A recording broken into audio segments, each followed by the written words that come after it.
Lifebuoy shampoo. ලොකු බෝතලෙන් වැඩි ඉතිරියක්.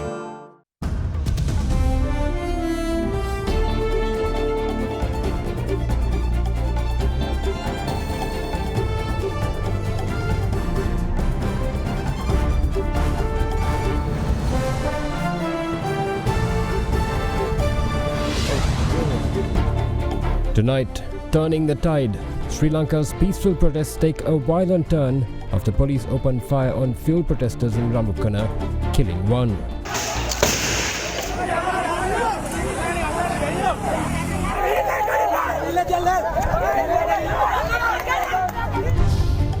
Friends in need. Sri Lanka receives some assurances of IMF support in Washington DC as India's finance minister chips in with a kind request. Split opinions. The opposition was divided in Parliament after a government announcement that the 19th Amendment may come into play soon. Buckle up. The Health Minister warns of a drug shortage for the next few months due to LC delays as the WHO steps in with some help. All this and much more coming up tonight on First at 9 this Tuesday, the 19th of April 2022. Signal Deep Clean. ලොව අංක එකේ Tynex කෙඳිවලින් නිපදවා ඇත. From AdaDerana, this is AdaDerana First at 9. Live from Studio 24 in Colombo. Bringing you news from across the island, this is First at 9 and I'm David Ebert. Now, the situation in Ramukkana has become volatile after the police opened fire on a group of protesters demanding fuel supplies at all prices after a surprise hike was announced by the CPC yesterday. As a result, one protester was killed while 4 others sustained critical injuries out of a total of 24 injured. According to the police media spokesperson, police personnel opened fire on the protesters after coming under danger from rocks that were thrown at them by the residents of the area. Due to this, police media spokesman announced that a police curfew has been imposed within Ramukkana police area with immediate effect and will remain effective until further notice. Protests erupted across the country today after the Ceylon Petroleum Corporation announced a revision of their fuel prices last night. This caused severe traffic congestion along many roads in Kandy, Galle, Hinguragoda, Madampe, Gampola, Kandy and Ramukkana among others. However, the situation became tense in the area of Ramukkana as the residents moved to set up blocks at all entry and exit routes into Ramukkana town today. With frustration having boiled over the fuel hike and shortages, residents demanded that the authorities take immediate steps to issue fuel at the old prices.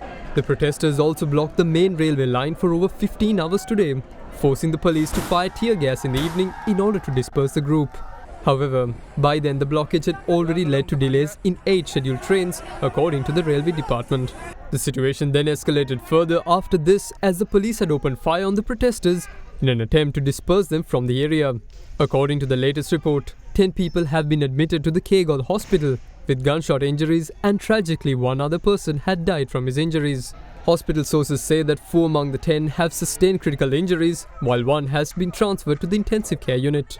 Police spokesperson SSP Nihal Talduwa, however, says that the police were forced to open fire on the protesters after they refused to follow police orders to disperse and also claimed that public property was destroyed by them, including setting fire to a 3-wheeler.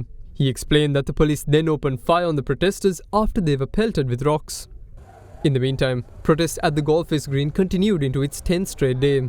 Meanwhile, last night at the protest site, a special program was organized in commemoration of rapper Shiraz Rude Boy, who passed away at the Golfers Green due to a heart attack. Protesters placed floral tributes at the temporary memorial that was set up at the site. In the meantime, there have been reports of attempts by the Fort Police to submit a report to the Colombo Chief Magistrate in order to seek a court order to remove the protesters from the Golfers Green in the case of acts of violence. However, a group of lawyers today submitted a petition to the Judicial Services Commission requesting that the petition be taken up at the Magistrates Court in Halsdorf instead.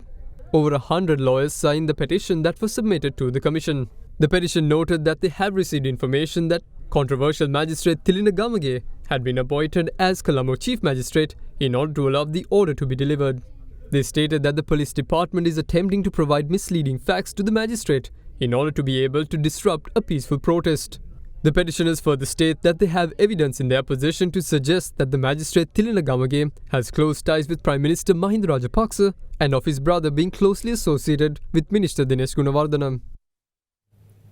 Meanwhile, Prime Minister Mahinda Rajapaksa today proposed to restore the 19th Amendment to the Constitution, curb presidential powers and empower Parliament.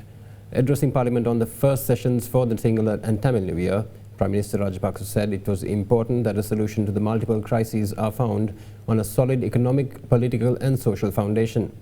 However, opposition leader Sajid Premadasa rejected the Premier's plans, stating that nothing but the resignation of the President and the government would be accepted by his party. ආණ්ඩුවත් කවදාවත් කැමැත්තෙන් තමන්ගේ ජනතාව දුෂ්කරතාවයන්ට පත් කරන්නේ නැහැ. ඒත් අද රටේ ජනතාව දුෂ්කරතා රැසකට මුහුණ දෙමින් සිටින බව අපි පිළිගත යුතුයි. දේශපාලනික වශයෙන් බොරදිය මාළු වාන මේ අවස්ථාවක් නොවේ කියලයි මා විශ්වාස කරන්නේ. අපි හැමදෙනාම ගැන ජනතාව බලා සිටිනවා. ඒ නිසා රාජ්‍යයක් ලෙස අපට තිබෙන වගකීමෙන් මිදෙන්න බෑ. ජාත්‍යන්තර මුල්‍ය අරමුදල ලෝක බැංකුව ආසියානු සංවර්ධන මැද ඇතුළු විවිධ ජාත්‍යන්තර ආයතන සමග අපි දැනටමත් සාකච්ඡා ආරම්භ කර තිබෙනවා. ඔවුන්ගෙන් අපට ඒ සඳහා යහපත් ප්‍රතිචාර ලැබෙමින් තිබෙනවා. ඒ වගේම අපේ මිත්‍ර රටවල් මේ මොහොතේ අප සමග මේ ආර්ථික අර්බුදය කළමනාකරණය කර ගැනීමට අවශ්‍ය සහාය ලබා දෙමින් සිටිනවා. ඒත් මෙවැනි අවස්ථාවක අප වඩාත් කල්පනා කළ යුත්තේ කෙටි කාලීනව තත්ත්වය කළමනාකරණය කර ගන්නවා වගේම දීර්ඝ කාලීනව මෙවැනි අර්බුදයක් නැවත රට තුළ ඇති නොවීමට වග බලා ගැනීමේ ස්ථීර අඩිතාලමක් බැමීමයි. ඇති වෙලා තිබෙන අර්බුදයට විසඳුම් අප සෙවිය යුත්තේ සාකච්ඡා මාර්ගයෙන්. අපි ඔබ තව බොහෝ කල් පෝලිං වල නොතියන බව මතක තබා ගන්න. ආර්ථික අර්බුදයට විසඳුම් සොයන විට ඒ සඳහා අපේ රටේ ආර්ථික දේශපාලනික සමාජික ස්ථාවරත්වයන් ඉතා වැදගත්. ඒ සඳහා ගත හැකි කඩිනම් හා ප්‍රායෝගික විසඳුම් ලෙස ආණ්ඩුක්‍රම ව්‍යවස්ථා සංශෝධනයක් ඇති විය යුතුයි මා විශ්වාස කරනවා. ඒ ආරම්භක පියවරක් ලෙස 19 වෙනි ආණ්ඩුක්‍රම ව්‍යවස්ථා සංශෝධනය අත්‍යවශ්‍ය හා කාලීන සංශෝධන සහිතව ප්‍රජාතන්ත්‍රවාදීව බලාත්මක කිරීම කෙටි කාලීනව ගත හැකි කාලෝචිත විසඳුම් බවයි මගේ විශ්වාසය. මේ ඔස්සේ යමින් අතිගරු ජනාධිපතිතුමාගේද ආශිර්වාද ඇතිව පුළුවන්. බලය ගේ නොමෙතෙන්ට ආගන්නකෝ බලය ඔයාලට දෙනවයි කියලා කිව්වමත් ඒත් කැමති නෑ. ඔස්සේ අපි අතිගරු ජනාධිපතිතුමාගේ ආශිර්වාදය ඇතිව පුළුල් නව ආණ්ඩුක්‍රම ව්‍යවස්ථා සංශෝධනයක් දක්වා අපි ගමන් කළ යුතු වෙනවා. ඒ වෙනුවෙන් අපි ගන්නා වෑයමට පක්ෂ විපක්ෂ ભેදයකින් තොරව ඔබ සමගගේ සහායත් ජනතා ආශිර්වාදයක් ලැබෙනු ඇතයි මා අපේක්ෂා කරනවා. බොහොම සතුටුයි. ගරු අග්‍රාමාත්‍යතුමා කතා කරනවා මූල්‍ය කළමනාකරණය ගැන. කතා කරනවා ජාත්‍යන්තර ආයතන වලින් යහපත් ප්‍රතිචාරයක් ලැබෙනවලු. මං අහන්න කැමතියි ගරු අග්‍රාමාත්‍යතුමාගෙන් ඇයි මේ ජාත්‍යන්තරයත් එක්ක කරන ගනුදෙනුව වසර 2කට පෙර කරේ නැත්තේ? අද මිනිස්සු නැත්තටම නැති වෙලා. එකක් මම කියන්න කැමතියි මේ තම තමන්ට ඕන විදිහට 20 ඉවත් කරලා 19 ගෙන එන එකට ඒකෙන් අපි සෑහීමකටපත් වෙන්නේ නැහැ. විධායක ජනාධිපති ක්‍රමය අනිවාර්යෙන්ම හොසි කරන්න ඕන. අපිව නිකන් අල්ලවන්න එපා. අනිවාර්යෙන්ම මේ ජනාධිපතිවරයා ඉවත් වෙන්නට ඕන. මේ ආණ්ඩුව ඉවත් වෙන්නට ඕන. අපි සුබපතනවා. සත්‍ය තේරුම්ගෙන යථාර්ථය අවබෝධ කරගෙන අද විපක්ෂයත් සමග ප්‍රගතිශීලී කණ්ඩායමක් අත්වැල් වෙන ගත්තා. අපි ඉන්න පාර්ශ්වයේ වාඩි වුණා. නමුත් අපි කියන්නේ නැහැ. අපි තාම අවබෝධතාවයන් වලට ඇවිල්ලා නැහැ. නමුත් අපි සූදානම් ඒ සියලු දෙනාත් සමග ප්‍රගතිශීලීව සාකච්ඡා කරලා ජන අරගලේ මහ පාරේ ඒ දුක් විඳින ජනතාවට විසඳුම් ලබා දෙන්නට අපි පාර්ලිමේන්තුවේ 40කට වැඩි වාදීන කණ්ඩායමක් හැටියට කටයුතු කරන කණ්ඩායමක්. ආණ්ඩු පක්ෂයේ අගතිගාමී ගමනට අපි එකඟ වෙලත් නැහැ. ඒ වගේම විරුද්ධ පක්ෂයේ තියෙන මේ රටේ මේ තියෙන දරාරුම් තත්ත්වය නොතකා කටයුතු කරන ඊනියා ක්‍රියාදාමයත් එක්ක අපේ සම්බන්ධයකුත් නැහැ. ඒ නිසා ඒ බව කරුණා කරලා මේ දෙගොල්ලොම තේරුම් ගන්න එක හොඳයි. මේ දෙකේම තකතිරුකමට එරෙහිව යන මැදිමාවතක තමයි අපේ ගමන තියෙන්නේ.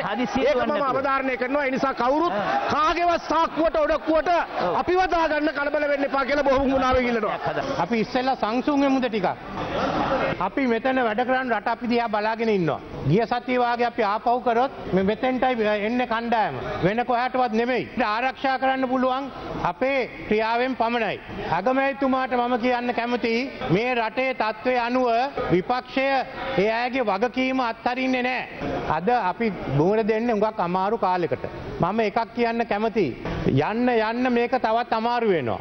The worst is yet to come. කවුරු ආවත් මෙතුමා වාර්තා ගෙනාවත් IMF එකෙන් එතකොට මේ සභාව හැටියට අපි කොහොමද ක්‍රියා කරන්න කියලා අපි තීරණය කරන්න ඕනේ. මම ගොක් කැමති වෙනවා 19 වෙනි සංශෝධන ඉදිරිපත් කරපු අගමැතිවරයා හැටියට ආපහු මේක රටට ගෙනියන්න.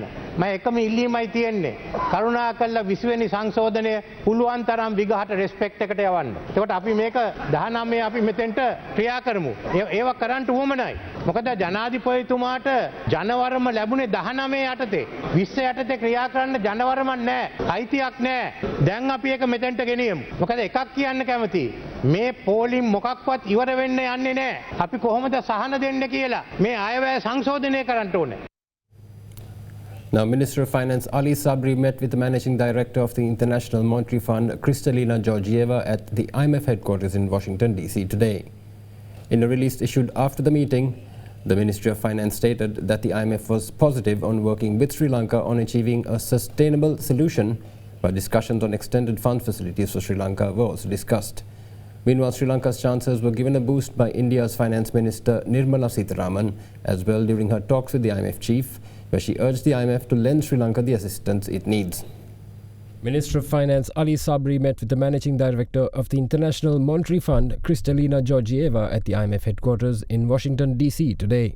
According to reports, the Finance Minister has asked for emergency financial assistance from the fund to help Sri Lanka tide over its current short-term needs. Sources close to the Finance Minister have said that the IMF may consider the request, despite initial reluctance.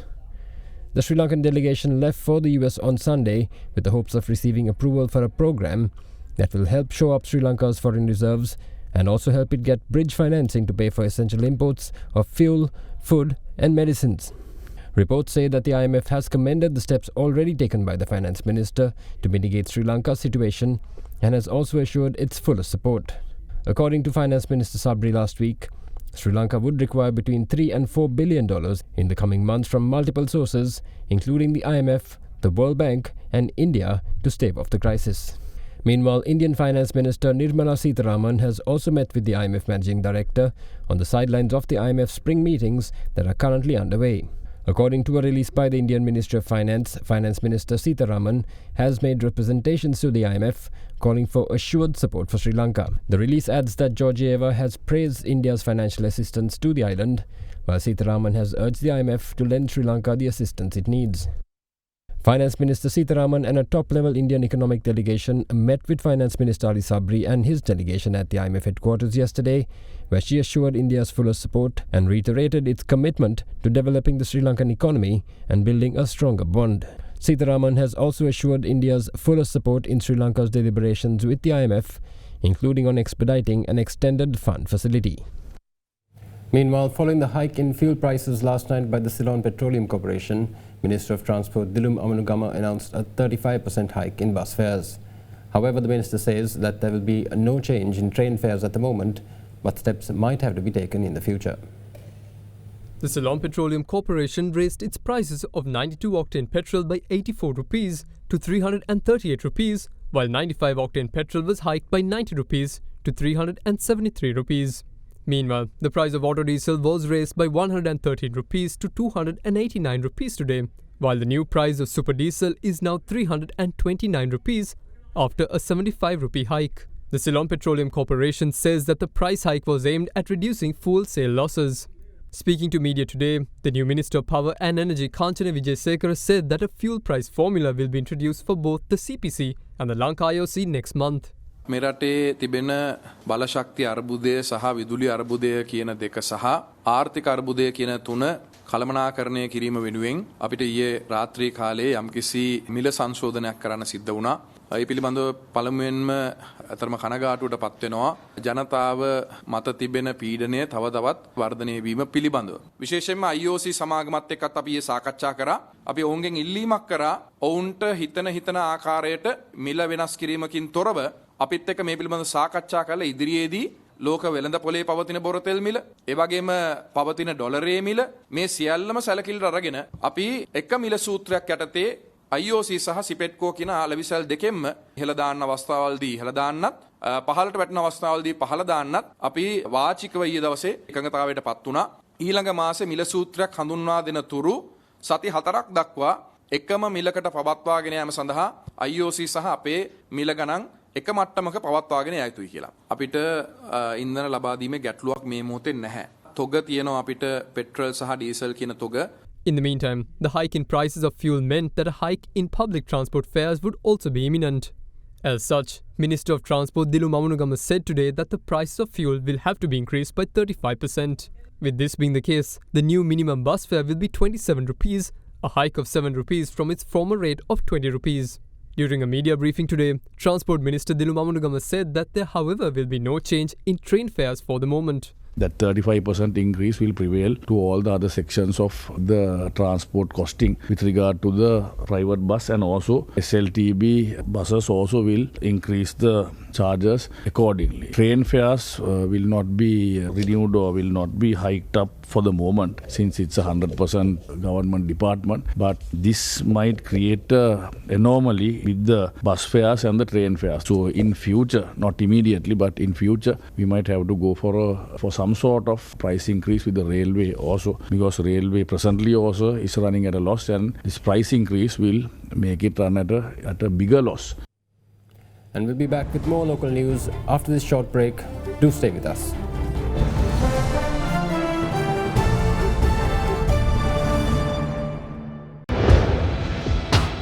Big 3.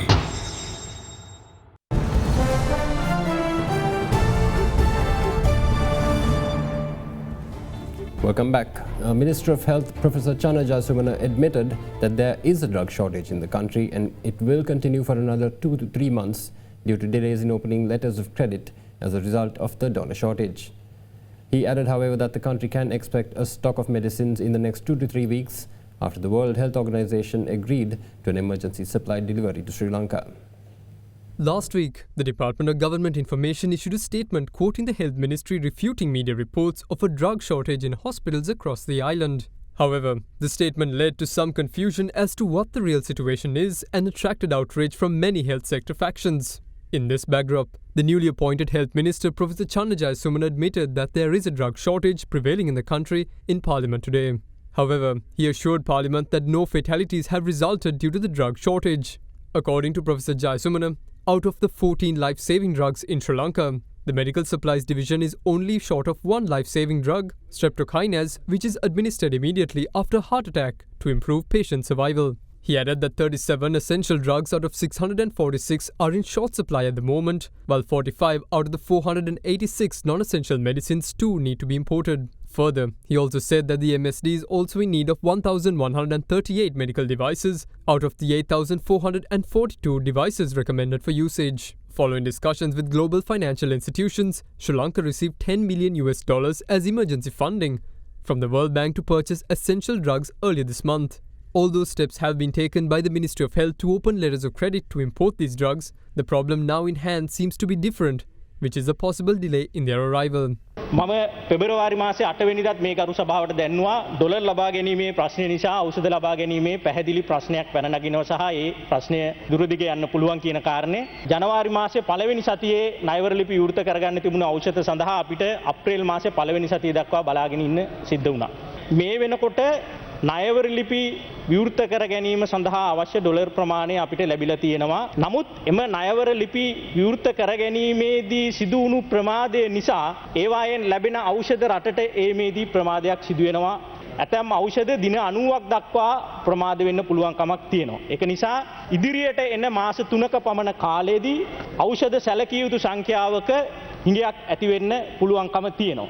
එයින් ඇතිවන බලපෑම අවම කර ගැනීම සඳහා අපි හැකි උපරිම ආකාරයෙන් කටයුතු කරලා ඖෂධ නැති රෝහල් සඳහා ඖෂධ තියෙන තැන් වලින් රීඩිස්ට්‍රිබියුෂන් එකක් කර ගැනීම සඳහා විශේෂ වැඩපිළිවෙලක් අපි යොදලා තියෙනවා. ඒත් එක්කම දේශීය නිෂ්පාදකයන්ගේ ඒ ඖෂධ නිෂ්පාදන කඩිනමින් ලබා ගැනීම සඳහා අපි ඒ ක්‍රියාවලිය ජාතික ඖෂධ නියාමන අධිකාරිය හරහා ඉක්මන් කරලා තියෙනවා.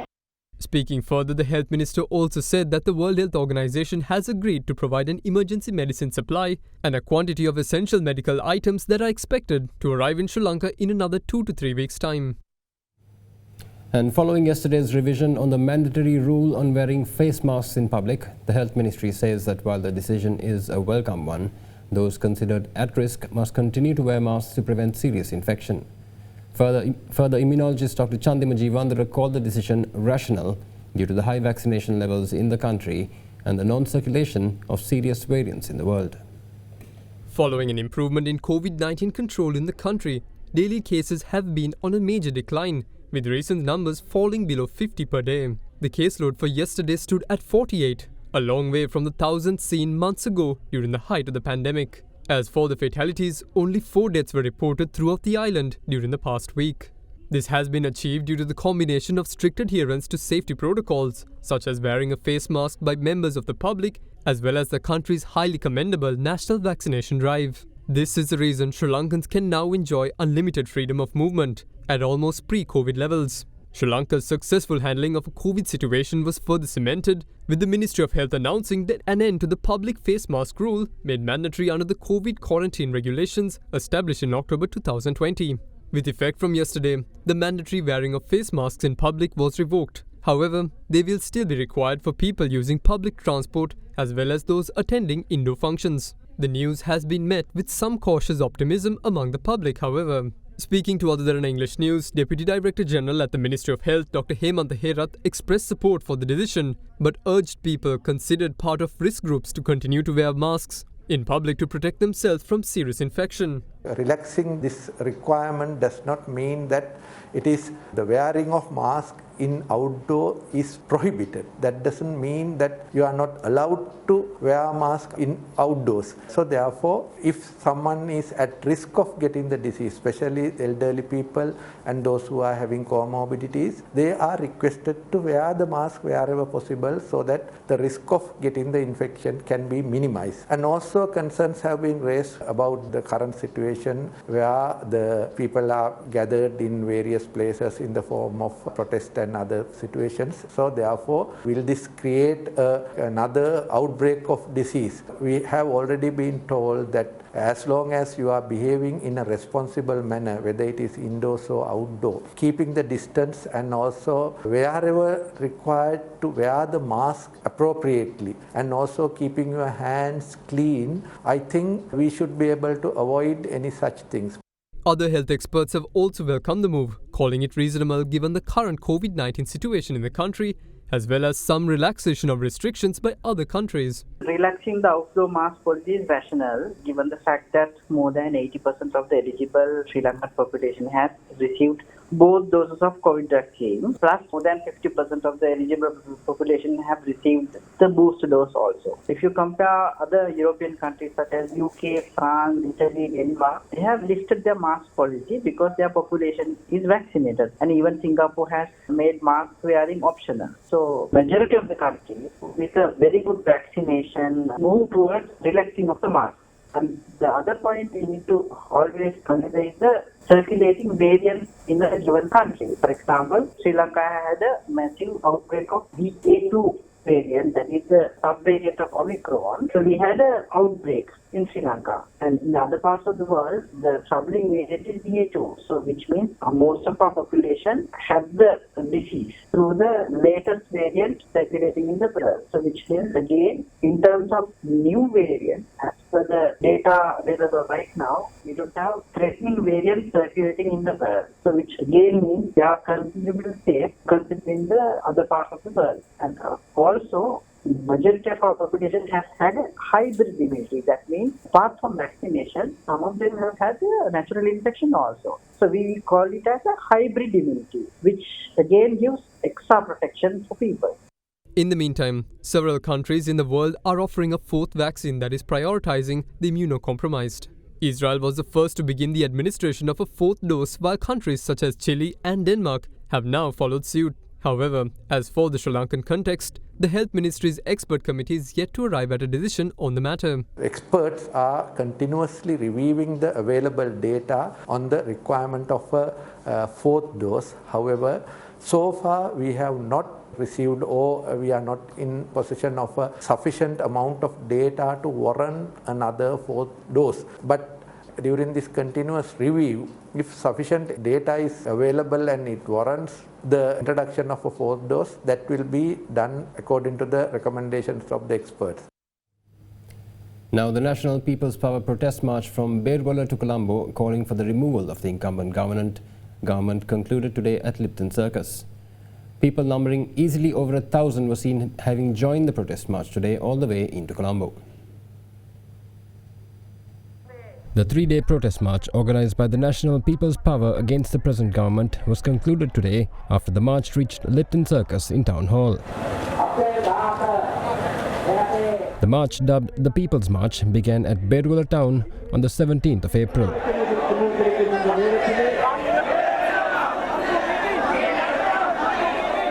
The protesters marched from Berwala to Wadua on the 17th of April and continued from Wadua to Moratuwa yesterday.